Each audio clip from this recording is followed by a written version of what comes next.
Rebonjour, bienvenue, installez-vous pour l'après-midi. Alors, après le plaisir de transmettre, après cette question qui nous a déjà bien occupés, à quoi servent les transmissions? Maintenant, nous allons passer, si je comprends bien, à des lieux et des histoires.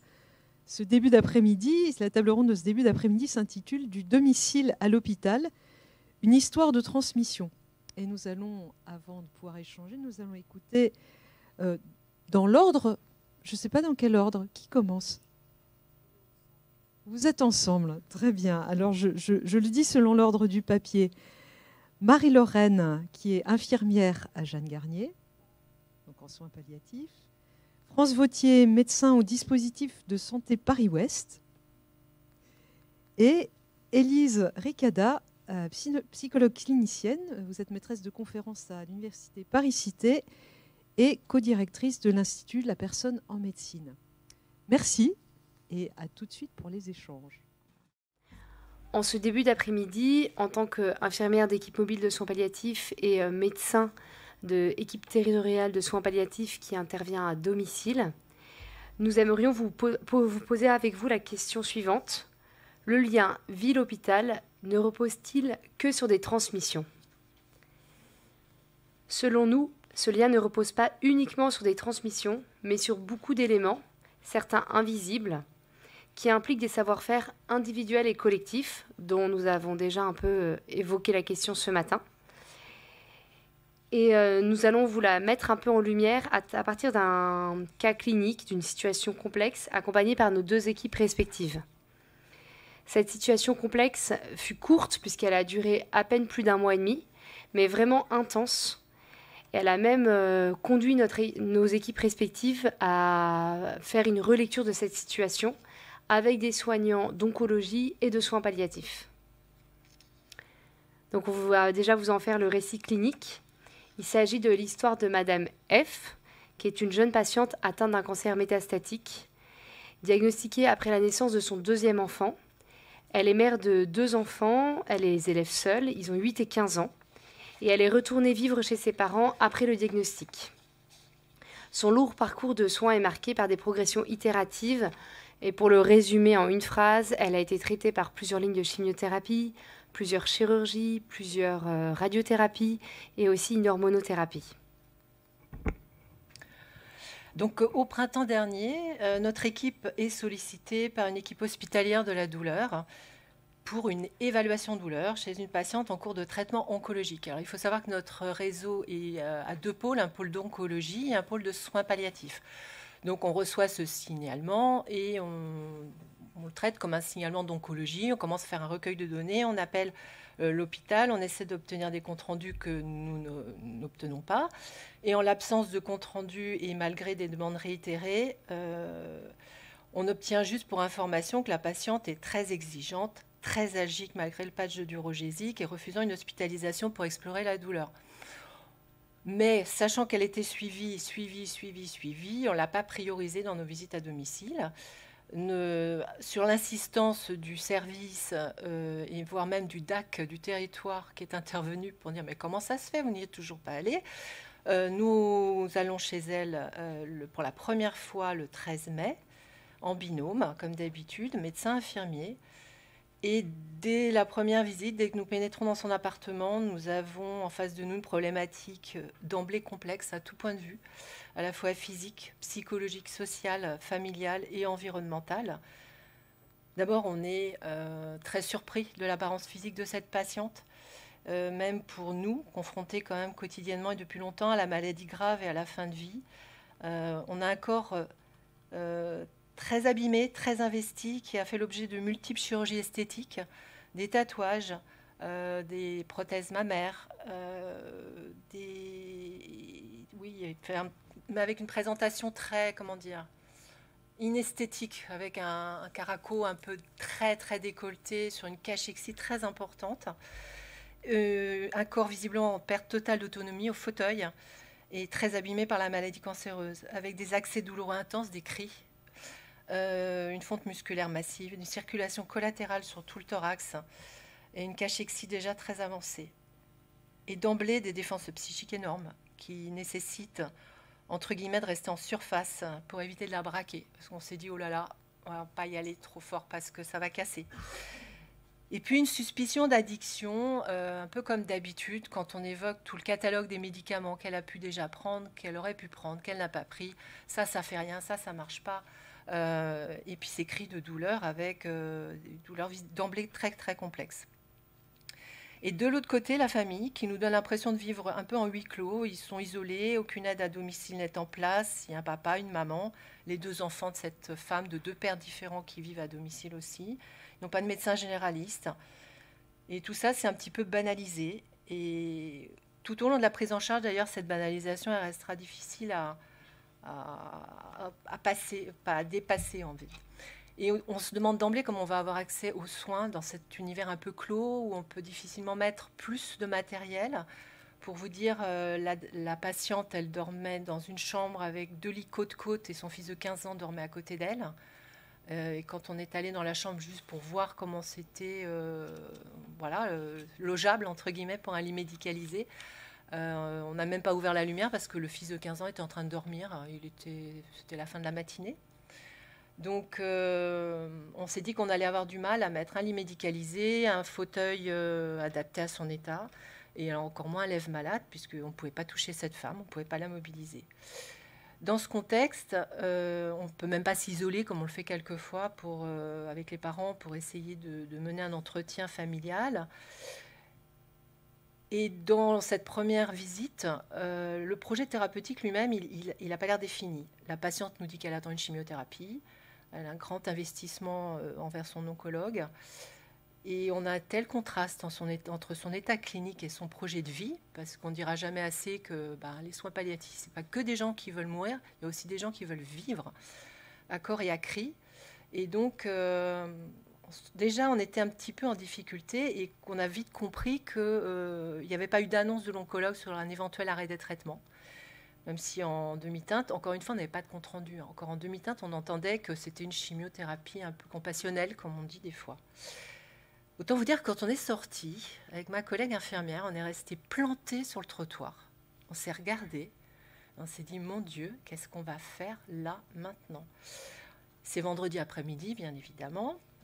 Et du coup, je me suis dit, on va appeler les collègues, quoi. On va appeler à l'aide. Donc, on a appelé Pallidum, qui est une hospitalisation à domicile qui s'est mise en place sur Paris et 92 pour intervenir le plus rapidement possible à domicile pour des situations complexes de cet ordre-là avec des symptômes. Et ils m'ont dit, on va essayer de passer le plus rapidement possible. On a en même temps contacté l'HAD un peu classique, standard, pour mettre en place une aide à la toilette, puisque c'était la maman qui faisait la toilette. Oui, j'avais oublié ça. Et qui, évidemment, l'HAD nous dit, on va faire au plus vite. Notre psychologue, on rentre au réseau, notre psychologue se met en contact aussi avec la psychologue hospitalière pour récupérer plus d'informations, parce qu'on s'est dit d'emblée, si on ne fait pas un étayage un peu plus nourri que ça, on va se planter. Il faut vraiment qu'on comprenne dans quoi on a mis les pieds. On planifie une deuxième visite la semaine suivante, donc une semaine après à peu près. Et cette fois, on y va avec notre collègue psychologue qui est ici présente. On peut mener un entretien avec la mère de la patiente pour mieux comprendre leur vécu, pour essayer de questionner de manière un peu anticipée le devenir des enfants, comment ça va se passer pour eux, parce qu'il n'y a pas de papa et ils sont pas présents. Et ils n'ont pas reconnu les enfants, ils ne sont pas présents. On n'a jamais pu parler de ça vraiment dans ces moments-là. Même la patiente nous répond, c'est trop tôt. Par contre, elle peut nous dire que son plus jeune fils est ingérable, agressif. La famille confirme. Et on essaye, notre psychologue essaie de mettre en place une intervention de psychologue libéral et tous les rendez-vous sont pris, puis annulés, puis reportés. 2 jours après notre deuxième visite, la patiente revoit en consultation son oncologue qui décide une prise en charge palliative tout en validant une nouvelle chimiothérapie à visée plus psychologique que curative. Très rapidement, elle est hospitalisée dans un contexte de dégradation d'état général très très important. Et donc elle va dans une clinique où interviennent nos collègues de l'équipe mobile de soins palliatifs de Jeanne Garnier. Donc on les appelle tout de suite en disant attention madame, arrive. Et donc c'est dans ce contexte-là que vous l'avez rencontrée. Donc notre équipe la rencontrera 2 fois, à 2 vacations différentes, et informée de cette situation donc, par le docteur Vautier. On va s'insérer à partir de leur transmission initiale pour prendre en charge cette patiente. Donc les transmissions, elles ont quand même été utiles pour mieux appréhender la situation, comprendre ce qui a été fait, proposé et refusé par la patiente au niveau de l'adaptation des traitements antalgiques et tout ce qu'elle a déjà refusé. Donc on essaye d'adapter à notre tour le traitement antalgique dans la mesure de l'acceptation de la patiente, sans chercher à tout révolutionner parce qu'on sait ce qui a déjà été entrepris et surtout refusé. Et on tient au courant nos collègues de Paris-Ouest de nos différentes interventions. Un jeudi après-midi, malgré des douleurs non contrôlées, elle émet le souhait de retourner à domicile. Donc c'est un souhait qui est non négociable. Et elle dit qu'elle veut être au plus près de ses 2 enfants qui ont besoin d'elle. Donc nous écoutons son désir de rentrer à la maison et nous discutons avec elle de la faisabilité, sans pour autant la choquer. Donc on essaie d'être le plus doucement possible, d'appréhender les difficultés de ce retour à domicile, notamment ses besoins en aide totale pour les soins d'hygiène et ses nombreux transferts entre le lit et la chaise percée pour uriner, ces nombreux transferts quotidiens qui mettent déjà en difficulté les soignants d'oncologie qui sont en difficulté pour les réaliser. Ses parents sont âgés, ils portent une ceinture lombaire, ils ont mal au dos tous les 2. Donc on essaye à la fois d'écouter son désir et à la fois de lui expliquer les difficultés. On aborde la possibilité sinon d'une admission dans une unité spécialisée de soins de confort, donc les soins palliatifs. Donc on amène toute une réflexion sur les soins palliatifs sans lui faire effraction, donc tout en nuance et tout en douceur, on va dire. Mais malgré nos explications fournies sur la prise en charge spécifique, elle demande à rentrer à la maison sans fermer la porte dans un second temps pour une hospitalisation en soins palliatifs. Elle minimise complètement sa gravatisation, son incapacité à avoir un appui lors des transferts lit-fauteuil, ou lit-chaise percée plutôt, et elle refuse une sonde à demeure qui limiterait ses transferts. Par téléphone, du coup, nos 2 équipes organisent ensemble le retour à domicile. On appelle l'hospitalisation à domicile de la PHP qui la prenait en charge, qui nous demande des prescriptions anticipées. Donc, n'ayant pas de médecin avec moi ce jour-là, on est 2 infirmières. Donc, c'est France Vautier qui nous aide dans la rédaction de ces prescriptions anticipées si dégradation à domicile. Et puis, le dispositif Paris-Ouest se réorganise. Finalement, on est jeudi après-midi, l'HAD veut bien se mettre en place dès le vendredi et Paris-Ouest se réorganise pour aller la revoir le lundi suivant.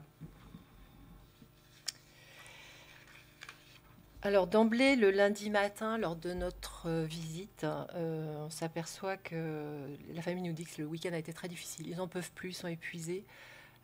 Cliniquement, la patiente s'aggrave et est devenue paraplégique, même si elle...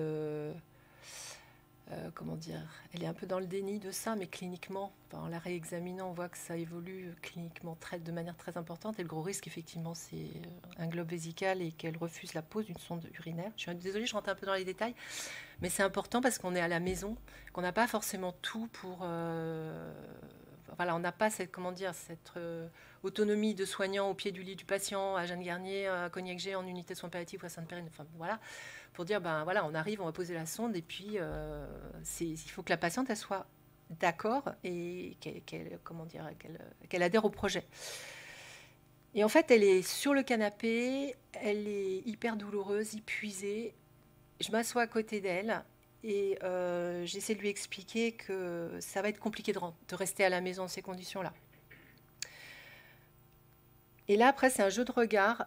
Elle comprend qu'elle ne guérira pas et elle me regarde droit dans les yeux. Elle me dit, mais alors on meurt comment dans ce cas-là? Donc, je ne sais même plus comment j'ai répondu. Voilà, j'ai sorti les rames comme d'habitude. Je lui ai dit que ce serait peut-être bien qu'elle aille dans une unité de soins palliatifs où elle serait chouchoutée, enfin tout ce qu'on dit dans ces cas-là. Et elle me répond sèchement, c'est un lieu pour mourir, c'est non. Et face à ces refus répétés, on propose juste une consultation, puisqu'on avait déjà la chance de pouvoir avoir une consultation à Jeanne-Garnier pour essayer de se déposer, d'en parler. Et puis lui permettre de visiter la structure pour voir que ce n'était pas un mouroir, pour qu'elle rencontre des soignants, voilà. Et dans un premier temps, elle accepte. Et on repart assez content de nous en disant, bon, déjà, on a monté une petite marche. Donc nous, du côté de l'équipe mobile, on s'organise pour que ceux qui organisent la consultation soient un médecin et une infirmière qui la connaissent, donc de notre équipe. Mais c'est sans compter un changement d'avis. Donc les 3 jours qui suivent vont être ponctués de nombreux échanges téléphoniques entre nos 2 équipes devant la dégradation de l'état général, la survenue d'une incontinence fécale chez cette patiente qui partage encore la chambre de son fils et qui refuse le port de protection. Et ses parents, bien qu'épuisés, redoutent et finalement freinent cette hospitalisation en unité de soins palliatifs qu'ils demandaient dans un premier temps, parce qu'ils ont très peur de ce qui va advenir lorsqu'elle sera hospitalisée. Et ils ont très peur du décès imminent. Donc ils mettent complètement en échec cette consultation. Et tout d'un coup, ils exigent et ils demandent qu'elle ait lieu dans une autre unité de soins palliatifs qui ne peut pas offrir ni de consultation, ni l'accueillir dans ses lits, malgré les explications fournies par nos collègues de Paris-Ouest. Voilà, ils ne sont pas en mesure d'accueillir cette patiente. Donc là, nous sommes en fin de semaine, à nouveau. La perspective du week-end est très préoccupante compte tenu de la situation. Et ces appels répétés vont être élargis avec notre collègue du bureau des admissions, donc notre collègue secrétaire de Jeanne Garnier, qui comprend vraiment la complexité à domicile.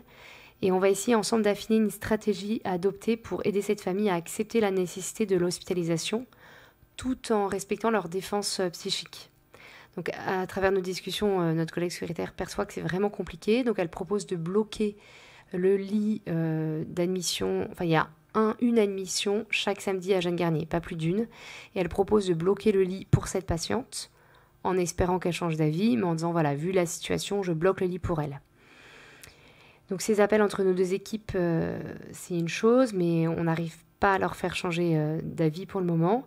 Et comme on est un peu démunis par ces refus répétés, on élargit notre concertation avec un des médecins du service d'oncologie qui suggère d'appeler son oncologue référent. Donc, oncologue référent, il devait appeler sa maman pour la convaincre de l'hospitalisation, mais on ne savait pas trop, en faisant appel à lui, qu'est-ce qu'il allait dire, parce qu'il n'avait jamais très clairement statué les soins palliatifs, ni à la patiente, ni auprès de sa famille. Mais ça a plutôt été une bonne idée, parce qu'il a appelé la maman de la patiente, qui était elle-même en consultation chez son gynécologue pour elle-même, et le oncologue référent de cette patiente, comme le gynécologue de la maman, ont réussi à la convaincre d'être admis et d'accepter l'hospitalisation. Donc c'est à la fois un nouveau rebondissement dans cette prise en charge et une situation qui est quand même vraiment très singulière. Donc notre rôle maintenant, c'est de préparer l'équipe de soins palliatifs et le médecin de garde qui accueilleront Madame F en urgence, de surcroît un samedi. On réalise des transmissions écrites et orales afin qu'ils aient le plus d'éléments possible sur cette patiente pour permettre la continuité de la prise en charge, pour permettre qu'ils aient connaissance des enjeux. Donc il y avait le globe urinaire, le traumatisme un peu familial et des enfants, cette douleur intense non contrôlée, et une connaissance du niveau d'adhésion aux propositions, parce qu'il y avait quand même eu des refus à plusieurs reprises de sondage urinaire ou de modification des traitements. C'est comme ça que l'équipe de soins palliatifs arrivera à la convaincre d'accepter dans un premier temps d'être sondée, puis d'être perfusée, mais tout en respectant son cheminement, puisqu'elle sera seulement perfusée la veille de son décès pour mettre en place des traitements intraveineux antalgiques et anxiolytiques. Elle décède donc à Jeanne Garnier le 6e jour de son hospitalisation. Le devenir des enfants sera abordé par l'équipe, mais ne pourra jamais être vraiment discuté. Donc vous avez compris que c'était un petit peu compliqué. Voilà. Cette situation, elle nous a vraiment interrogés. On a fait une synthèse avec tous les intervenants après le décès, mais un petit peu à distance, parce qu'on avait été tous chamboulés par tout ce qui s'était passé. Et en fait, ce qui était assez remarquable, au-delà de cette situation, c'est toutes les forces vives qu'on a fait intervenir, les interactions qu'on a pu avoir les uns avec les autres, parce que même si on se connaît sur le territoire, là, on a eu un maillage absolument exceptionnel. C'est-à-dire qu'on a pu faire intervenir nos collègues de Palidom. Je n'ai pas détaillé, mais ils y sont allés dès le lendemain, ils ont été hyper réactifs, ils ont été vraiment magnifiques. Donc il y avait d'un côté l'équipe hospitalière de soins de support de douleur, même s'ils n'ont pas été top au niveau des transmissions initiales. Mais après coup, j'en ai récupéré avec des excuses du médecin douleur qui m'a dit « je suis désolée, je n'avais pas compris que c'était aussi urgent de vous envoyer des comptes rendus ». notre équipe territoriale de domicile, soins palliatifs à domicile, les 2 HAD, donc l'hospitalisation à domicile associée à Palidom qui intervient en urgence à domicile, l'équipe mobile de soins palliatifs de Jeanne Garnier, le service référent d'oncologie et une unité de soins palliatifs. Donc on a tout ce maillage. Alors d'habitude, je mets le médecin traitant, mais là, il n'y en avait pas. Parce qu'effectivement, nous, on ne prescrit pas. Et pour les prescriptions, c'est essentiel aussi d'avoir un médecin traitant. Et quand on en a un, il est évidemment dans la boucle, clairement. Et toutes ces équipes ont travaillé en synergie, avec réactivité. Et on a senti quelque chose de très particulier dans l'investissement de cette situation. Qui nous a permis, alors on a beaucoup on s'est beaucoup téléphoné, on s'est beaucoup écrit, on a envoyé des mails, on a eu des longs échanges, on n'était pas tout à fait d'accord tout le temps sur toutes les orientations, mais en tout cas on a essayé d'aller au mieux pour l'intérêt de la patiente et de ses parents, parce qu'il est plus centré sur la patiente, plus centré sur la famille, plus centré sur les enfants. Et en fait, le mot-clé, c'est éviter la rupture du parcours de soins, éviter les hospitalisations par les urgences. On le dit tout le temps, mais là, bon, on y est arrivé. Et à partir de ce constat, tous ensemble, on s'est dit, on va peut-être essayer d'en écrire quelque chose, de le relire tous ensemble. Alors, on n'a pas évidemment de réponse, ce sont que des hypothèses, hein. Mais ça tourne autour des transmissions, et clairement, la façon dont on s'est parlé.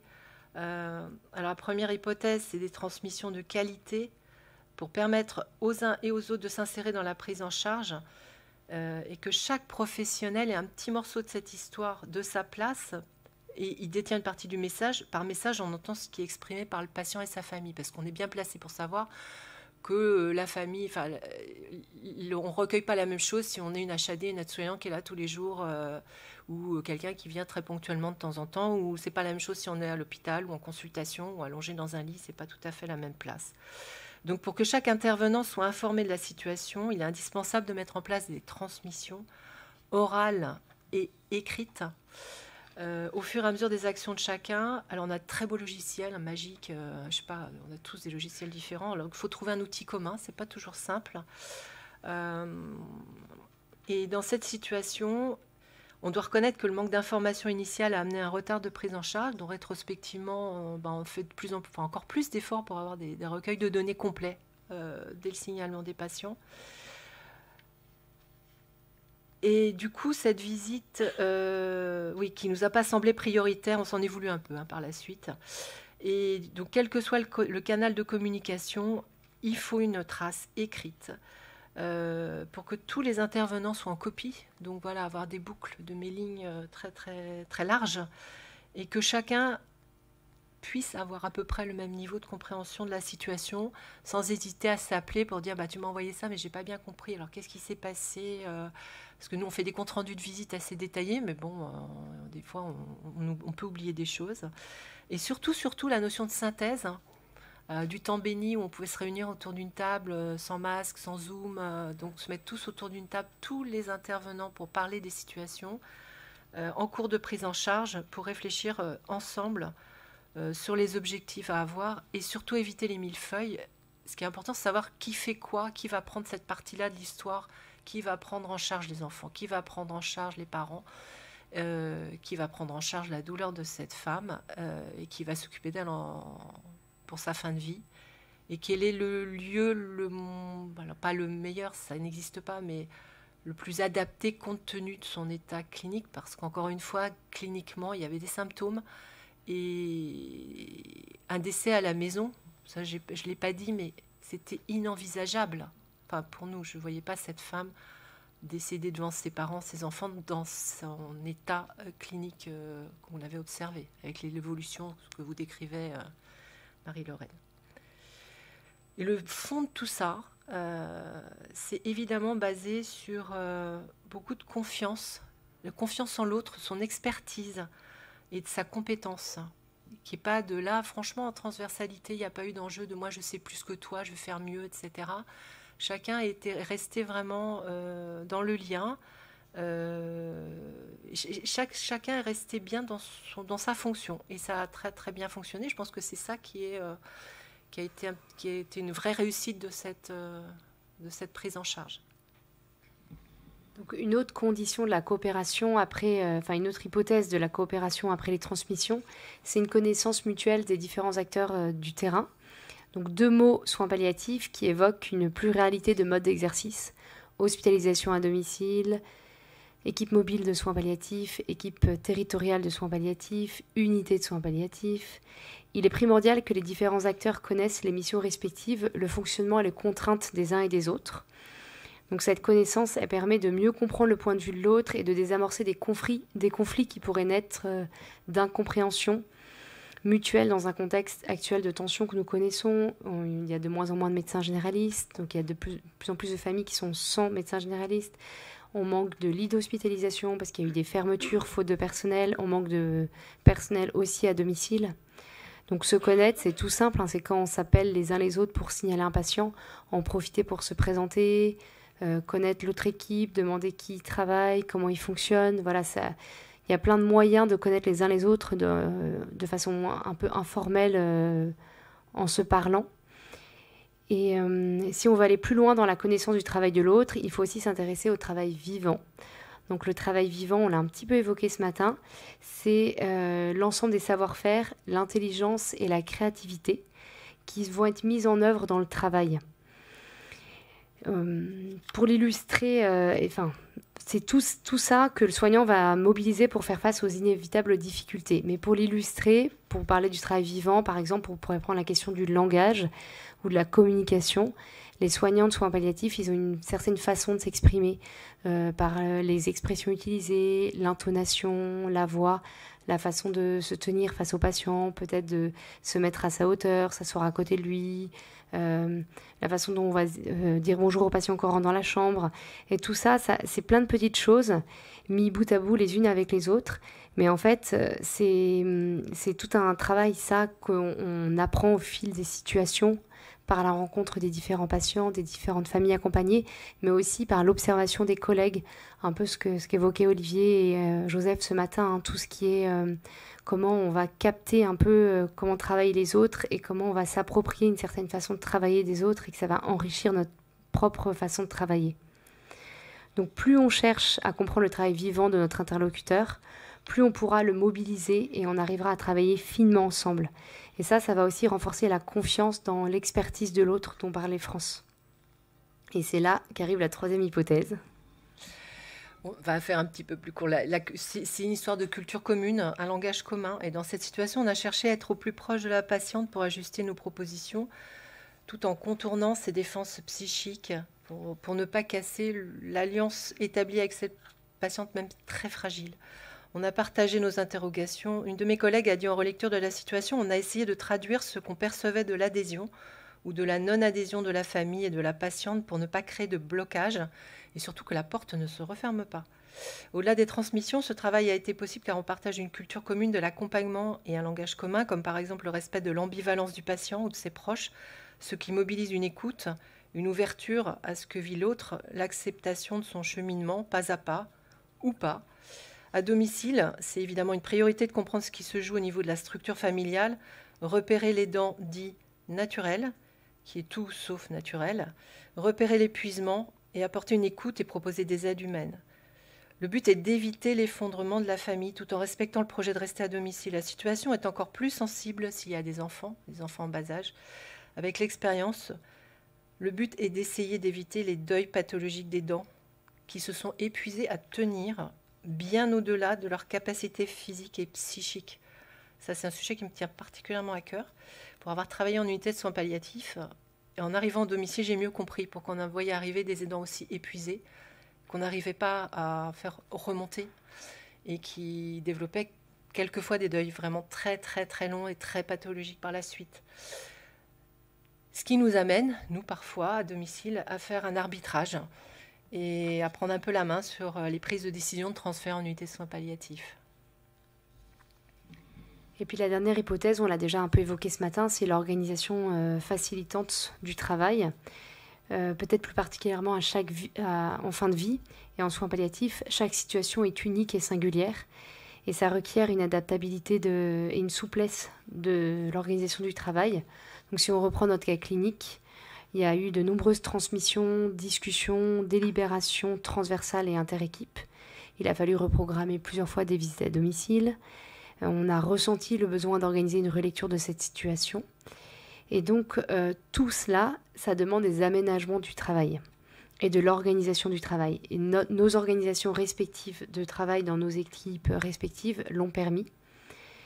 Et donc, la force de cette situation, c'est vraiment l'interdisciplinarité et la transdisciplinarité qui ont permis une décision partagée. Autrement dit, cet accompagnement a été possible car les équipes se sont réunies pour partager, collaborer et discuter ensemble. Et avec le recul, on pourrait même dire que ça a un peu produit comme une intelligence collective. À un moment donné, vers la fin de la prise en charge, avec ma collègue infirmière de l'équipe de France, on s'est vraiment dit qu'on avait l'impression de faire partie de la même équipe, qu'on n'était plus dans deux équipes distinctes.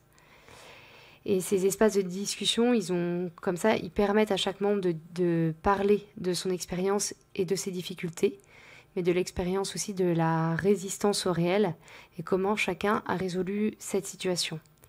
Donc, ce qui n'est pas le cas de nos équipes, mais dans d'autres organisations, parfois il y a des difficultés.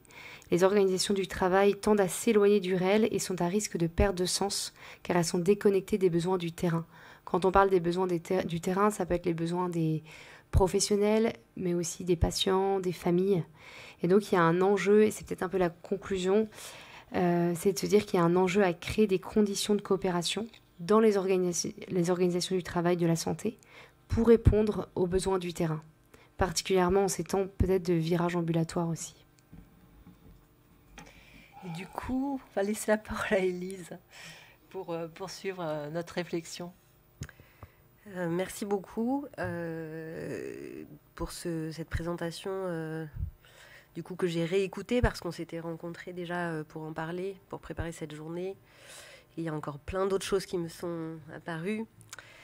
Donc déjà, merci de m'avoir invité à réfléchir avec vous et puis un peu à peut-être donner une approche un peu décalée une discussion du travail autour de ce cas clinique.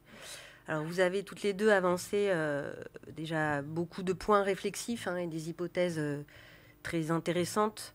Donc l'idée pour moi, c'était d'en approfondir certaines ou peut-être de les éclairer à la lueur de mes outils de psychologue clinicienne qui travaille dans le champ de la maladie grave et aussi avec, dans le champ de la médecine, du soin, mais aussi avec les outils de la psychodynamique du travail dont vous avez entendu parler ce matin. Donc il y a plein de mots-clés que vous avez prononcés autour de la coopération en particulier.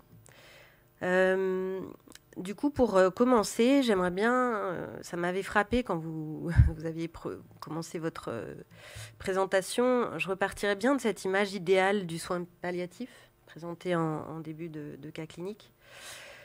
Parce que pour moi, cette image, elle laisse aussi entendre, à mon sens, qu'il y aurait des bons protocoles de soins, et que ces bons protocoles de soins, ce qu'il faut faire, qu'il faut mettre en place, au fond, ils sont pensés avec les bons patients et les bons soignants. C'est-à-dire que voilà, il y a quelque chose comme ça d'idéal qui se par capillarité, dans ces images un peu d'Épinal là, qui se transmettent et voilà, ça serait assez idéal. Et justement, ce qui m'a frappé dans ce cas clinique, c'est que d'emblée, on était totalement à l'opposé de ça. C'est-à-dire, alors là, pour le coup, c'est pas un jugement de valeur, mais il y avait quand même beaucoup d'éléments qui annonçait un empilement de difficultés qui brisait cette image d'Épinal et un empilement de difficultés qui montrait que on était face à une situation où le patient n'était pas en paix, il n'y avait pas tellement de compliance, il n'y avait pas tellement de communication possible, l'état somatique très avancé était très inquiétant, la douleur non contrôlée, les problématiques psychiques complexe et apparemment chronique aussi de cette patiente, sa problématique sociale, familiale, enfin bref, j'ai envie de dire, tout y était pour que ça plante, en gros.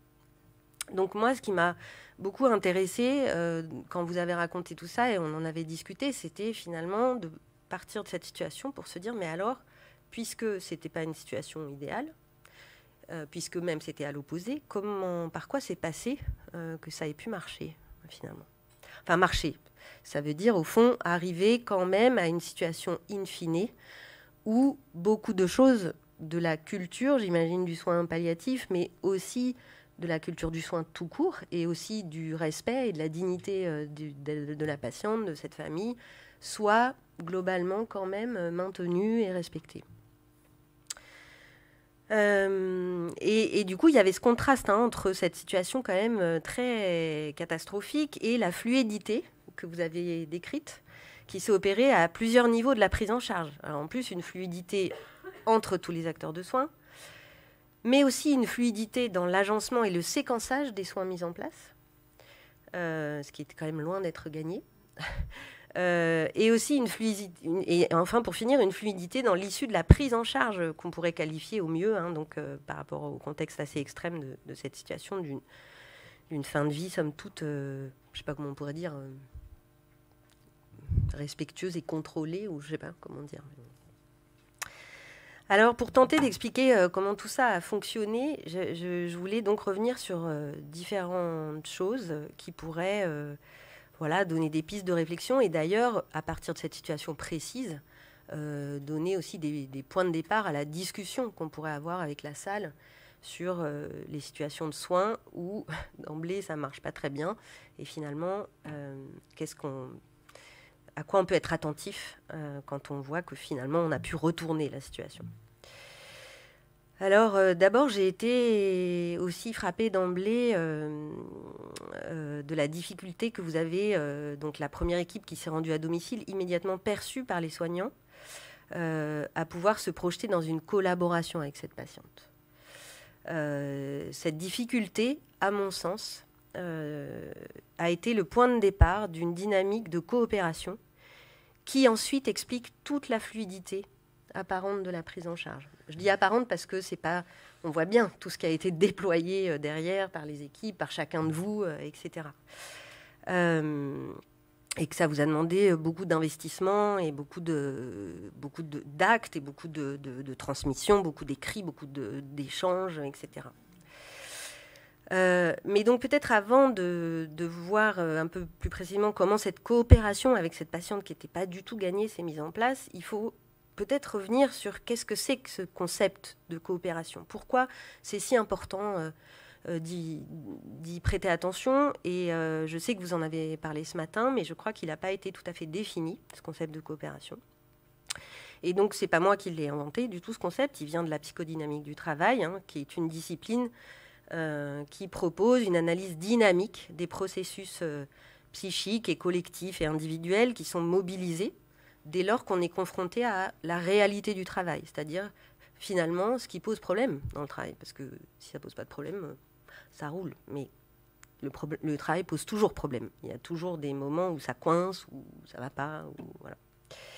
Donc cette théorie du travail, elle propose des outils de réflexion sur les dynamiques d'équipe, mais aussi sur les dynamiques d'équipe en lien avec les organisations du travail.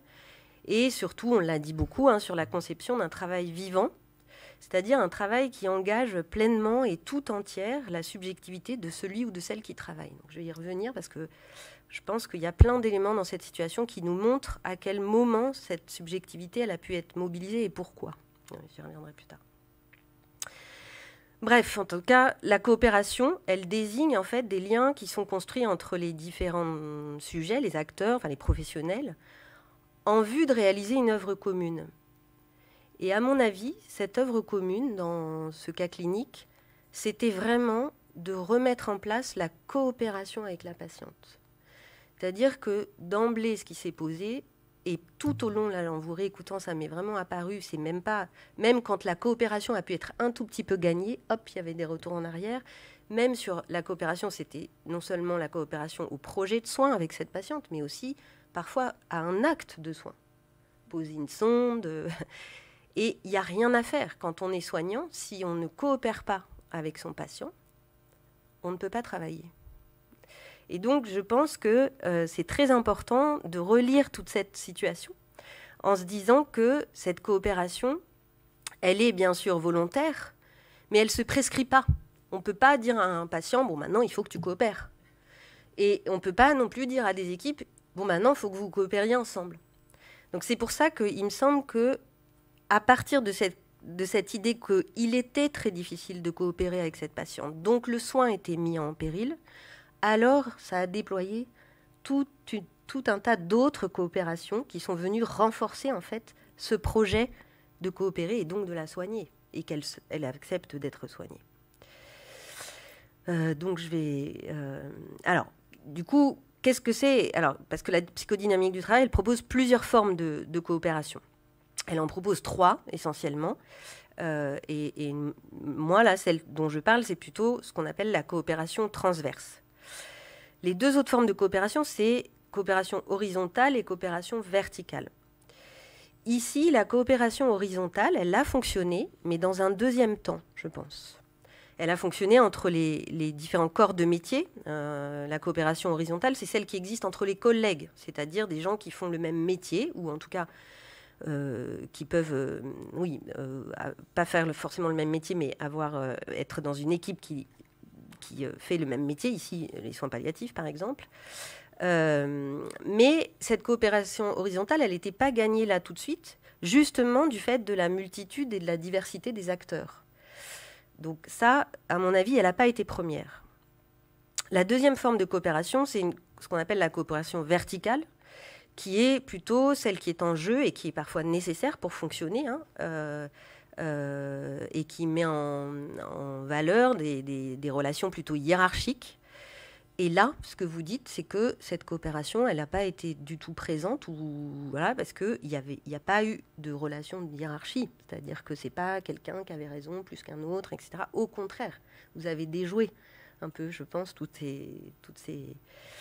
ces enjeux de qui a autorité, qui peut faire quoi. Parce que, encore une fois, quand on se revenait à la clinique même de cette situation, je pense que l'autorité, la hiérarchie, face à une telle situation, était absolument inopérante. Ça ne pouvait pas marcher. Donc il y a eu quelque chose comme ça de très implicite qui a circulé dans les équipes. Et donc la coopération transverse, à mon avis, qui est au centre de cette situation, on l'a définie comme, au fond, une forme de coopération qui se met en place dans tous les métiers où la relation est au centre. Alors, ça peut être le cas dans les métiers de service, bien sûr. On parle de relations clients, etc. Mais évidemment, en premier lieu, dans les métiers du soin. Et au fond, où c'est la relation même là qui est matière du travail. Donc, l'idée, c'était, je pense, à chaque instant, dans ce que vous nous avez dit, c'était vous l'avez dit encore pour conclure, c'était vraiment de sauvegarder ça, ou en tout cas d'essayer de mettre en place cette coopération transverse avec cette patiente, quand ce n'était pas possible avec peut-être sa famille, peut-être même écouter la coopération transverse qu'il y avait entre la famille et la patiente, etc. etc. Parce que s'il n'y avait pas ça d'emblée, s'il n'y avait pas ça en premier lieu, avant de mettre en place et de déployer toutes les autres formes de coopération, eh bien je crois que vous saviez intuitivement que ça n'allait pas marcher.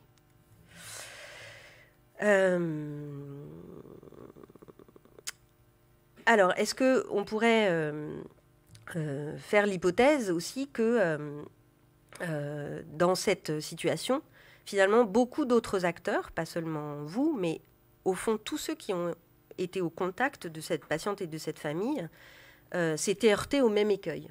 Et qu'il y a eu comme ça une réflexion un peu intuitivement collective que l'enjeu, c'était de remettre en marche la coopération avec cette patiente. Et est-ce qu'on pourrait faire une seconde hypothèse que finalement, dans toutes les transmissions que vous avez mises en place, dans tous les messages écrits, oraux, etc., moi, j'ai envie de dire que ce qui a été transmis, au fond, dans toutes ces interactions, est-ce que ça ne serait pas ça ? C'est-à-dire ce message que l'enjeu premier, c'est de conserver la coopération avec cette patiente. Alors que j'ai jamais l'impression, évidemment, que les transmissions qui sont sur peut-être des modalités plus techniques ou plus opérationnelles aient mentionné ça de façon très explicite. Mais j'ai l'impression que c'est ça qui circulait entre tous les professionnels. Et que du coup, au-delà de mettre en péril la prise en charge, cette patiente qui ne s'engageait pas dans la coopération ou qui s'y engageait puis se retirait ou pouvait mettre en péril même un soin, ou voilà, eh bien, elle a pu aussi être possible parce que, comme vous l'avez dit, la coopération, elle s'est mise en place de façon intuitive parce que vous étiez référencé à des mêmes règles de métier. Et que ça, c'est très important, bien sûr, de pouvoir avoir en tête ces règles pour s'y référer. Donc, à mon sens, ça, c'est ma première hypothèse, en fait, c'est que dans cet écueil, c'est à partir de cet écueil de coopération transverse avec la patiente que tous les échanges, les transmissions, toutes les actions qui ont été mises en place ont été vectorisées à partir de cette difficulté. Et ça s'est décliné en plein de coopérations différentes. Par exemple, vous avez coopéré de façon transverse avec la famille, avec les parents de cette patiente, qui est une sorte de coopération transverse trichée, puisque c'était pour mieux accéder à la patiente. Vous avez aussi utilisé cet écueil pour écouter de façon beaucoup plus fine comment accompagner la patiente dans sa propre temporalité psychique par rapport à ses défenses, vous l'avez beaucoup dit, et aussi pour coopérer entre vous, c'est-à-dire ajuster finalement à ces aléas de la coopération avec elle le déploiement du dispositif. Et par exemple, je trouve que l'un des exemples plus frappants, c'est quand vous évoquiez, Marie-Laurène, le moment où elle est arrivée à Jeanne Garnier et où l'infirmière de garde avait réservé un lit. C'est-à-dire qu'il y avait quelque chose là où, et sans être sûre qu'elle vienne, et que si elle vienne, elle soit d'accord. Enfin, voilà, tout ça, c'était une coopération transverse qui était préparée, en fait. Voilà, donc ça, c'est une première chose. Et puis, bien sûr aussi, je me demandais, en vous écoutant, si la coopération, en général, transverse, mais aussi les autres formes de coopération, elle ne peut pas tellement avoir lieu s'il n'y a pas d'espace de délibération. Alors, vous avez évoqué plusieurs espaces de délibération qui ont eu lieu via les transmissions, pendant la prise en charge, mais aussi après. Et ça moi, ça m'intéressait beaucoup. Que vous en disiez peut-être quelque chose, comment, après coup, vous avez pu reconstruire et penser cette situation. Et je me demandais, puisque la question, c'est aussi sur les transmissions, si les transmissions, comme on les entend dans le langage hospitalier, dans ces cas-là, ont pu faire office de mini-espaces de délibération. Je ne sais pas. Enfin, voilà, c'était un peu une question que j'avais pour vous. Au-delà des infos médicales, un peu techniques, je crois que dans ces transmissions, ce qui circulait beaucoup, encore une fois, c'est quelque chose du désir de mettre en place la coopération avec cette patiente, quelque chose de votre motivation à ne pas lâcher ce fil, si ténu soit-il, et in fine, l'objectif d'une prise en charge qui soit la plus digne et la plus respectueuse. Donc ça, c'est une petite question pour vous. Et peut-être, effectivement, le seul bémol, c'est que la coopération a vraiment échoué en ce qui concerne les enfants. C'est-à-dire que là, mais parce que la patiente faisait obstruction, je pense, vraiment. Bon, bref, et ça, c'est peut-être une autre question un peu subsidiaire.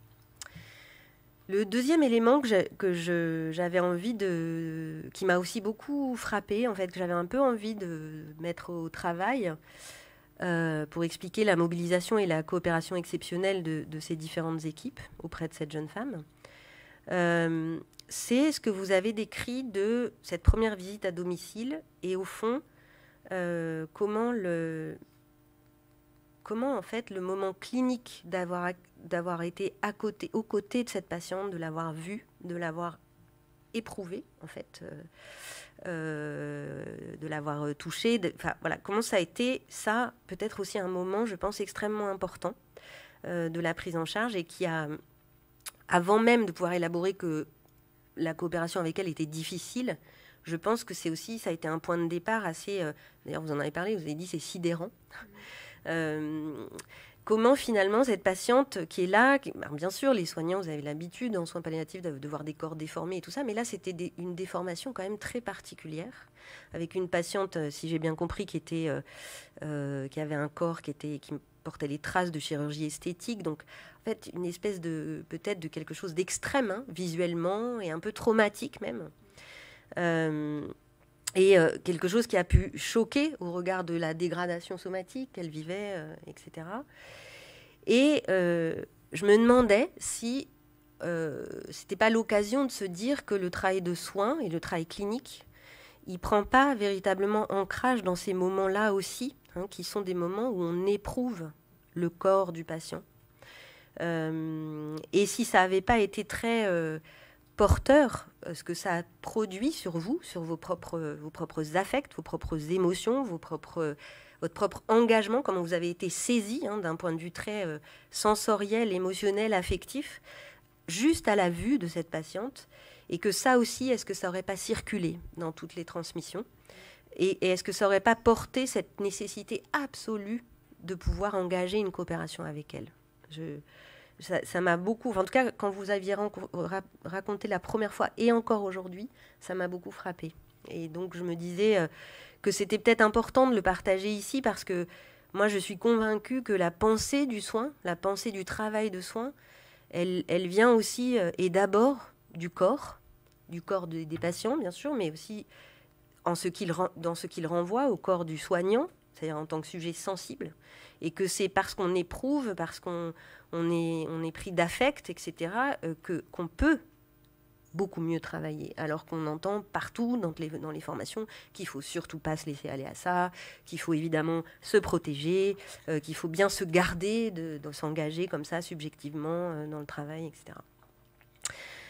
Donc là, hein, c'est vraiment quelque chose qui peut-être peut nourrir la discussion sur qu'est-ce que c'est le travail vivant. Mais le travail vivant, c'est tout simplement un travail qui est porté par un sujet qui a un corps, qui éprouve, qui a des affects et qui en fait quelque chose. Parce que la question, c'est pas saisie seulement, mais on voit bien comment vous avez pu après sans doute en faire quelque chose. Et puis pour finir, alors là c'est peut-être encore un décalage encore un peu plus loin de la situation, mais quand même peut-être une réflexion à visée plus politique pour aussi ouvrir un peu la discussion. Mais vous nous avez donc raconté et détaillé comment cette situation a vraiment demandé que vous développiez des trésors d'inventivité, de bricolage, différentes stratégies, même un peu à la limite du cadre, hein, parfois, le week-end, etc. Et bon, à plein de limites de vous-même, de chacun de vous, des équipes, des limites entre les équipes, enfin voilà. Et du coup, en vous écoutant, on pourrait se dire, et je pense qu'il faut être malin si vous présentez cette situation, parce qu'on pourrait se dire, alors finalement, le virage ambulatoire que souhaitent les pouvoirs publics, là, ça marche. Enfin, on pourrait se dire, c'est génial. Finalement, à moindre coût, on peut venir à bout des situations, même les pires. Le problème, c'est que, effectivement, quand on pense au modèle ambulatoire, en fait, disparaît toute l'épaisseur du travail qu'il y a autour pour que l'ambulatoire fonctionne. Et du coup, il y a plein d'éléments que vous avez donnés ici, très finement, qui, au fond, ne seraient absolument pas traçables ni évaluables dans toutes les procédures d'évaluation, de traçabilité, je ne sais pas comment dire, qu'attendent nos tutelles. Hein. Donc, comment rendre compte du travail vivant, comment rendre compte de cette finesse, de cette richesse, mais aussi de tout ce que ça demande, en fait, aux soignants, aux équipes, de toute cette intelligence collective, justement, sans légitimer, finalement, qu'on puisse, avec moins, faire plus. Voilà, donc je me suis vraiment demandé si ce genre de réussite ne pouvait pas jouer sur ce qu'on aimerait tous, je crois, ici défendre, hein, c'est-à-dire un travail de soins où on continue d'avoir le temps, un temps dédié suffisant à l'observation clinique, à l'approche clinique, à son élaboration, à sa mise en place, et voilà, même dans une temporalité très contrainte, comme vous avez parlé au début, puisque cette prise en charge n'a pas duré très longtemps, mais dans tout ce que vous avez dit, on voit quand même le temps long de toutes vos réflexions. Et si on déplie tout ça, c'est bien plus long que c'est 1 mois et demi, quoi. Voilà, donc peut-être je vais m'arrêter là, mais je voulais dire que du coup, c'était très important de faire apparaître tout ça et de bien communiquer pour pas se laisser un peu piéger après dans toutes ces choses qui nous attendent, pas très sympathiques. Voilà, merci beaucoup.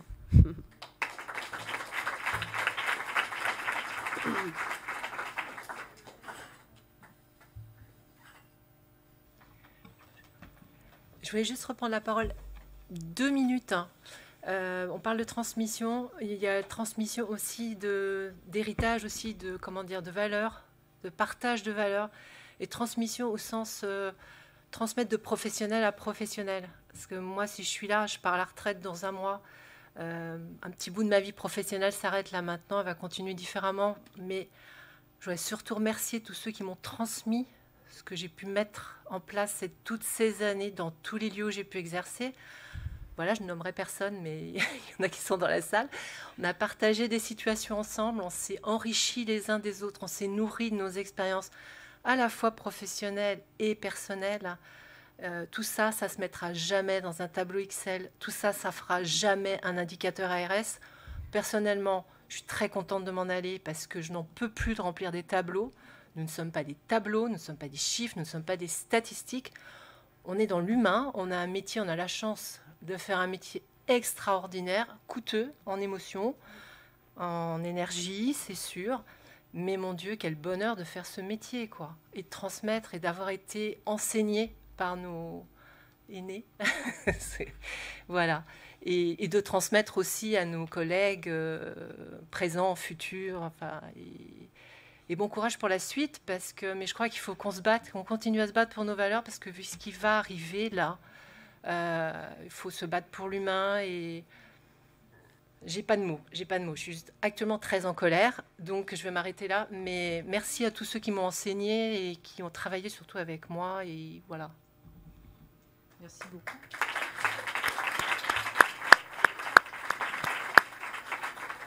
Merci beaucoup. Ne vous arrêtez pas tout de suite, parce qu'il va y avoir des questions. Merci. Est-ce que je dis juste si je dis que vous venez de nous manifester toutes les trois un vrai travail de coopération? Ben oui. Non, enfin, je crois. C'est remarquable de performativité. Merci beaucoup. Sans se connaître non plus, d'ailleurs, pour ma part en tout cas. Je pense qu'il y a déjà des questions que vous avez posées, Élise, à notre binôme. Avant d'entendre la salle, moi-même, je voudrais vous renvoyer peut-être à toutes les trois. Vous renvoyer peut-être à toutes les trois quelques éléments, quelques questions. J'ai été frappée par la formule de où sont les espaces de délibération? Et je pense que c'est une question qu'on peut se poser généralement dans toutes les places, les fonctions qu'on occupe. Où sont les espaces de délibération? Et cette hypothèse et cette question qui vous est posée, dans quelle mesure est-ce que les transmissions, les types de transmissions que vous avez vécus ont été des mini-espaces de délibération? Je trouve ça très intéressant. C'est quelque chose aussi qui, je reprends un verbe que vous avez dit, qui circule comme question. Est-ce que les transmissions sont aussi, parfois, toujours, à quelles conditions, des espaces de délibération? Donc ça me paraît être vraiment une question importante. Une deuxième chose que vous avez dite avec le verbe circuler, c'est les transmissions aussi comme lieu où circule le désir. Alors le désir de mettre en place une coopération. Et moi je me disais, oui c'est vrai, tous ces lieux où la parole circule entre nous, c'est aussi des lieux où circule le désir. Et j'avais envie de renvoyer ça comme question. Quel désir, au singulier, au pluriel, circule dans nos espaces de transmission?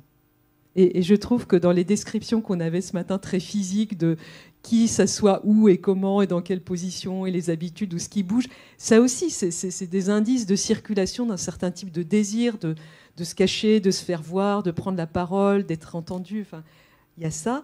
Et puis un dernier point, cette formule aussi très frappante, c'est parce qu'on est pris d'affect qu'on peut soigner. Ah, ça, c'est capital. Enfin, on en a déjà parlé dans plusieurs journées d'études. Et ce matin, on entendait aussi, je les cherche du regard, la question des émotions et comment vous rendez possible l'espace pour des émotions. Et ça, c'est vrai que ça va complètement à contre-courant de ce qu'on dit d'habitude des émotions à gérer, à faire disparaître dans la relation de soins. Donc là, je trouve qu'on met vraiment l'accent sur des choses très, très importantes. Est-ce que vous voulez réagir d'abord à ça et puis après, on va donner la parole à la salle. Merci. Donc, en parlant d'espace de délibération, je me suis doutée qu'on me poserait la question et je n'ai pas du tout préparé la réponse. Mais disons que les espaces de délibération, ils n'étaient pas peut-être institutionnalisés comme on peut institutionnaliser des espaces de transmission et discussion en unité de soins palliatifs ou en service hospitalier.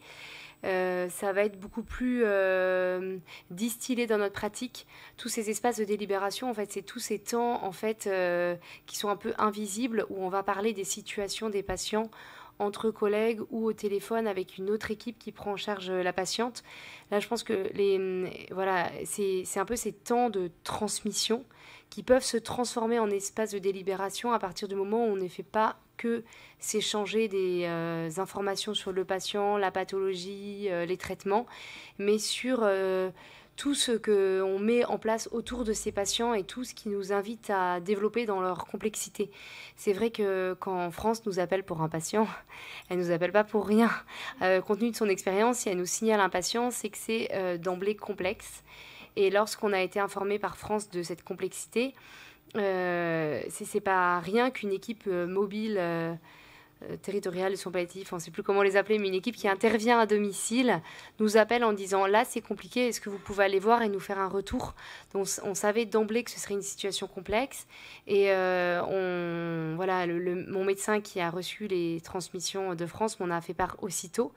Et du coup, on s'est un peu inséré dans cette prise en charge pour qu'il y ait comme une continuité entre voilà ce qui a été entrepris et on va essayer, nous, d'aller voir cette patiente et de voir qu'est-ce qu'on peut apporter pour améliorer d'une part son confort physique, mais aussi aider à faire progresser le cheminement autour de cette situation aussi complexe. Et à notre tour, en fait, dépositaire de tout ça, on en a fait un relais auprès de Paris-Ouest ou alors auprès des hospitalisations à domicile.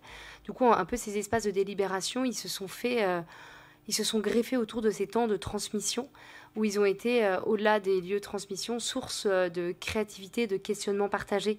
Quand on a eu cette idée géniale de dire on va se saisir de ces nouvelles consultations naissantes à Jeanne Garnier pour faire rentrer une patiente par la petite porte de la consultation à Jeanne Garnier où elle vient en consulte, elle part, donc elle n'a pas l'impression qu'on l'enferme en unité de soins palliatifs. Elle va découvrir ce que c'est, ça va lui casser ses représentations du mouroir parce qu'elle va, voilà, elle va voir un service hospitalier avec des visages humains, avec voilà, elle va mettre des images sur des mots.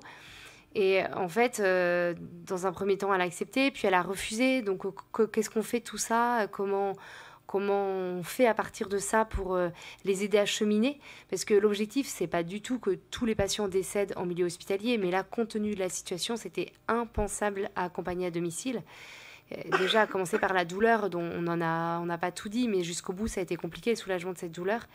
Et du coup, voilà, en fait, on a transformé des temps de transmission en lieu de délibération par un questionnement partagé, par une créativité, Et on voit que ça s'élargit, hein, on part des soignants, mais ça s'élargit quand on parlait de notre collègue secrétaire du bureau des admissions, hein, qui a pleinement compris la complexité. Et voilà, on était en co-construction de ces consultations. C'était le tout début des consultations à Jeanne Garnier. Donc voilà, chacun apporte sa pierre à l'édifice de par sa compréhension de la situation et de son point de vue. Et c'est vraiment un espace partagé, quoi, de questionnement partagé. Dans un temps limité aussi, parce qu'on a des temps limités, évidemment. Et cet espace par le canal, les nouveaux canaux de communication, hein, on pense au téléphone, au mail, Voilà. Il y a même eu un moment incroyable, au moment où, un peu par hasard d'ailleurs, mais il y a eu cette consultation de la patiente avec son oncologue et au téléphone avec la maman de la patiente et son ou sa gynécologue, et que c'est les deux médecins qui ont, du coup, je pense, œuvré pour une coopération avec chacune de leurs patientes, et que finalement ça a donné... Enfin bref, c'est quand même sans que ces gens ne se connaissent et tout ça, donc... Voilà, c'est intéressant, je trouve. Et peut-être on peut laisser la parole à la salle.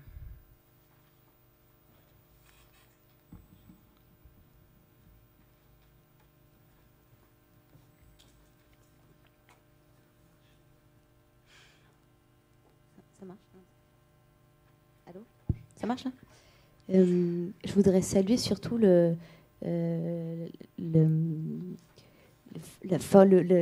ça c'est quelque chose dont je crois beaucoup en soins palliatifs, c'est le contrat de non-abandon aux patients. Et parce que là où vous voyez la coopération entre les équipes est effectivement formidable, en tout cas entre vous, peut-être un peu moins avec les services oncologiques qui n'ont pas donné suffisamment à temps les comptes rendus. En tout cas entre vous, bravo. Et surtout le non-abandon face à cette patiente qui, en fait, vous dit quand même tout l'impossible de la prendre en charge, enfin, qui met tout en échec du début jusqu'à la fin. Je me mets à votre place, cette situation, c'est un cauchemar. Et vous n'avez pas lâché, vous auriez pu dire, bon, bah, elle refuse tout, tant pis, enfin, à un moment, qu'est-ce que tu veux qu'on propose ? Vous avez continué à tenter, vous avez jamais lâché. Et grâce au fait que vous ayez jamais lâché, bah, vous avez gardé le lien, vous avez parlé de fil tenu, bah, le fil a été gardé jusqu'au bout et ça a permis que vous avez évité le pire. Et la seule chose que vous pouviez faire, c'est faire en sorte qu'elle ne meure pas à la maison et qu'elle meure à Jeanne Garnier, ce que vous avez réussi à faire. Et c'est ça qui est formidable. Et vous dites que c'est court, 1 mois et demi, mais je trouve que 1 mois et demi de cauchemar comme ça, moi, ça me paraît quand même déjà assez long. Donc bravo pour ça. Voilà. Et puis aussi, on peut souligner le travail qu'a continué Paris-Ouest par la suite avec la famille, parce que ça ne s'est pas arrêté là. Derrière, il y a eu tout l'accompagnement de cette famille endeuillée. Et puis, sous couvert de petits prétextes, sa maman qui a rappelé, parce qu'il y avait encore le lit médicalisé ou d'autres matériels à venir chercher. Et puis, ça, voilà, il y a encore un travail qui se poursuit, je crois, avec cette famille, ou qui s'est poursuivi pendant plusieurs mois, qui est assez remarquable. Et juste par rapport à l'expression ne rien lâcher, c'est la base. Hein. Faut jamais rien lâcher. C'est de la broderie et ça restera de la broderie. Et c'est ça qui est génial. Alors, on n'est pas là pour parler des autres équipes, mais nous, notre cœur de métier, c'est de rien lâcher, trouver le plan B, le plan C, le plan D, le X, Y, Z pour que ça passe. Et faire des pas en arrière et des petits demi-pas en avant et puis des pas de côté, comme dirait l'ARS. Un petit pas de côté, mais sérieusement, je suis un peu fâchée contre l'ARS, excusez-moi. Mais ne rien lâcher, jamais, jamais, jamais, jamais. Et juste un petit point par rapport à l'émotion qu'on ressent, etc. C'est une des premières critiques que j'ai entendues quand j'ai commencé en soins palliatifs au tout début de mes études de médecine. J'étais en gériatrie en 80 et quelques, voilà, il n'y a plus de chiffres.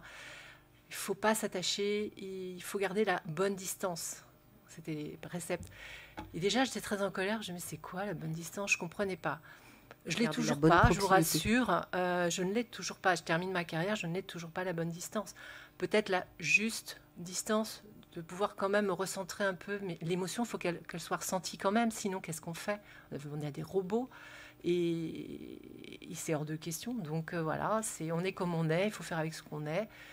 Par contre, avec des valeurs, une culture, un enseignement, puis rester des médecins, en l'occurrence dans ma profession de médecin, ça ausculte, on en parlait tout à l'heure, ça examine, ça fait pas de la télémédecine. En consultation, c'est extraordinaire, on peut échanger, on prend du temps, le temps, mon Dieu. Le temps de parler avec un patient, de ne pas lui couper la parole, d'écouter les silences. Ça, c'est Martine Roziewski qui m'avait appris à écouter le silence, qui me semblait interminable. J'étais en stage avec elle, je trouvais ça interminable, ce silence. Il ne se passait rien. Enfin, moi, je pensais qu'il ne se passait rien. En fait, il se passait beaucoup de choses. Donc, apprendre à écouter le silence. Mais il faut avoir du temps. Et les consultations de soins palliatifs, j'ai eu la chance de pouvoir assister à une consultation avec Sandrine. C'est extraordinaire. On peut bâtir un projet, on échange avec le patient, puisqu'il est encore en état de nous communiquer ce qu'il souhaite pour lui, pour sa fin de vie. C'est magique. Voilà, c'est précieux. Voilà. Ça marche ? Oui. Il y a des collègues francophones, je ne sais jamais si c'est les Belges ou les Québécois qui parlent de la juste proximité et non pas de la juste distance. D'autres questions dans la salle ou réactions ?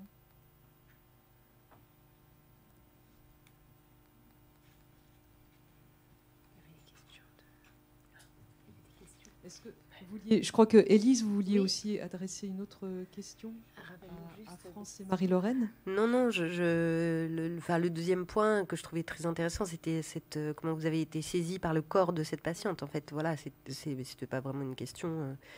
Et c'est tout. Enfin... Non, c'est vrai que c'est un constat, mais d'ailleurs, quand nous, on a vu les transmissions de Paris-Ouest quand on est allé voir la patiente, mais on a aussi eu les transmissions des collègues d'oncologie qui nous ont dit, sans savoir que Paris-Ouest, au préalable, nous avait appelé, cette patiente, elle est physiquement impressionnante. Et c'est vrai qu'elle était physiquement impressionnante. Et c'est aussi ça qui nous a saisis, je pense. Ça disait quelque chose d'une histoire de vie aussi.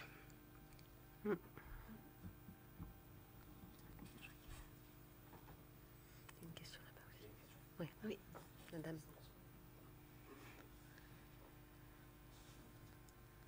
Je voulais vous remercier pour cette présentation parce que ça rappelle ce qu'on peut rencontrer en EHPAD avec des résidents, des personnes qui nous mettent à mal.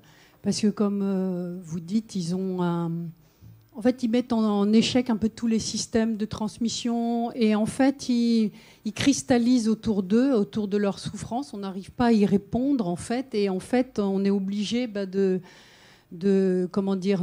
faire appel à tous nos ressorts. C'est pas des HAD, mais chacun y va du sien pour pouvoir prendre en soin au plus près et au plus juste la personne. Ma question, elle est par rapport à tout le parcours que vous avez décrit de cette dame. Est-ce qu'il n'y a pas eu, au milieu de tout ce parcours, une personne avec qui il y a eu un petit peu d'alliance, où elle était vraiment complètement fermée? Est-ce qu'il n'y a pas eu quelqu'un... ma question, elle était, est-ce que l'oncologue a pu, à un moment dans l'annonce du diagnostic, dire quand même l'urgence, l'avancée de la maladie aussi? Est-ce qu'il y a eu ça? Parce qu'en fait, C'est difficile de savoir. Moi, l'oncologue, je l'ai eu au téléphone, mais au bout du bout, c'était un peu pour le supplier de dire. En fait, ce qui a été magique dans cette histoire, c'est un ange gardien quelque part, je ne sais pas, dans cette consultation de gynécologie pour la maman qui va consulter le gynécologue qui est un ami de l'oncologue. Donc dans la consultation, moi j'ai trouvé que c'est étonnant ce que vous dites parce que ça a été la petite, tout à coup la pichenette qui fait que ça bascule de l'autre côté parce que la maman s'effondre chez son gynéco, elle n'y était pas allée depuis des mois. Elle lui raconte l'histoire, elle nomme l'oncologue et il lui dit mais on va l'appeler, c'est un ami, c'est mon ami. Et en temps réel dans la consultation, et on l'a su tout de suite parce que on s'est parlé pareil par téléphone, tout ça. Aïe, c'est réglé. L'oncologue va lui dire parce que mon gynéco l'a appelé, c'est un ami et il va dire je sais plus son prénom. Que voilà, ça s'est fait comme ça. Heureusement qu'on a ces petites grâces aussi. Qui mettent un peu d'huile dans les rouages mais c'est magique. Encore une fois, on est dans la relation humaine et oui, je dirais que c'est là que ça s'est joué finalement avec toute notre co-construction. C'est là que ça a basculé un peu dans le bon sens. Mais après, c'est vrai que c'est pas toujours. Oui, je pense qu'il y avait un lien entre la patiente et son oncologue référent. Mais son oncologue référent entretenait beaucoup aussi le désir de poursuite de traitement. Donc c'est pas toujours une aide. Là, en l'occurrence, au dernier moment, ça a été une aide, mais c'est pas toujours une aide de l'oncologue référent.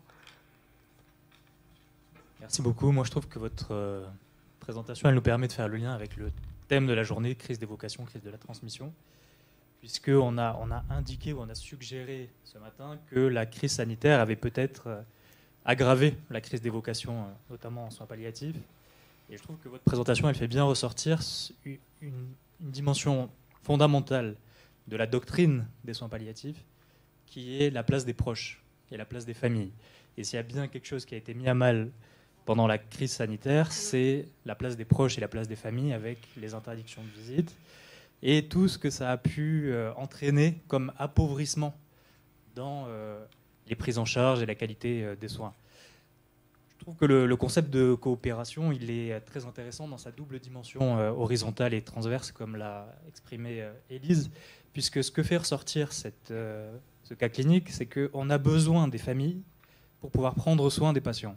C'est-à-dire qu'on a aussi besoin de construire une coopération horizontale avec les familles, avec les proches, pour pouvoir bien prendre soin des patients, parce qu'ils ont aussi une connaissance des patients, parce qu'on a aussi besoin de s'appuyer sur eux, parce qu'on a aussi besoin de faire appel à leur intelligence, à leur travail vivant, pour pouvoir prendre soin des patients. Et c'est vrai que pendant la période Covid, notamment pendant la première vague, quand on n'avait plus les familles dans les services, c'est tout ce registre de la coopération verticale au service du patient qui s'en est trouvé appauvri. Et puis l'autre dimension qui fait le sel de la doctrine des soins palliatifs, c'est cette coopération transverse auprès des proches, c'est-à-dire qu'on est là pour les patients, mais on est aussi là pour les familles, en vue d'éviter notamment des deuils compliqués ou des deuils pathologiques. Et je crois que cette question, ce cas clinique, il est traversé quand même par cette question des enfants. Vraiment. C'est-à-dire que tout ce que vous avez déployé, c'était certes pour créer, nourrir, bâtir cette coopération transverse avec la patiente, mais c'était aussi parce que, j'imagine, vous aviez ce souci de ces enfants. Et donc, quand Élise pose la question de la coopération transverse avec les enfants, et de la question de est-ce que vous avez eu accès aux enfants ou pas, est-ce que vous avez pu eux les mettre au travail dans l'expression éventuellement d'une demande à votre égard et tout ça. Enfin, voilà, qu'est-ce que vous pouvez un peu nous dire sur les enfants dans cette situation? Alors, je vous ai dit, l'aîné, je l'ai vu que endormi, hein, voilà, un ado, quoi. Et le petit était à l'école. Et donc, c'est plutôt ma collègue Christina qui peut vous répondre, qui est ma collègue psychologue.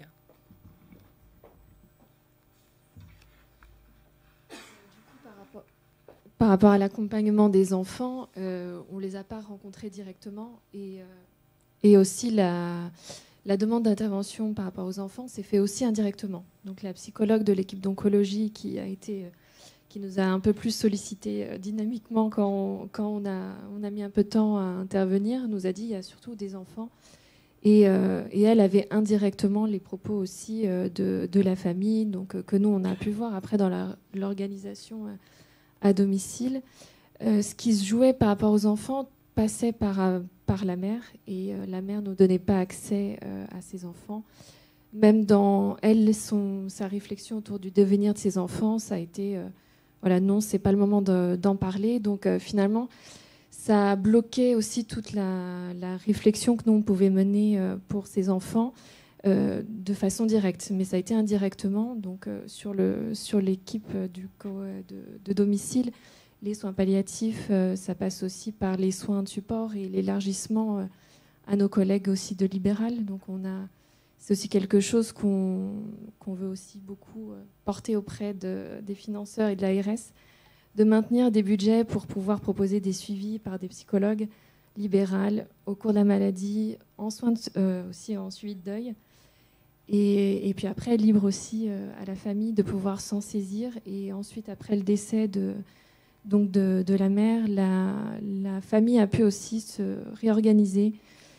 Et les enfants sont restés avec les grands-parents, puisque ça faisait finalement bien longtemps, plusieurs années qu'ils vivaient avec eux.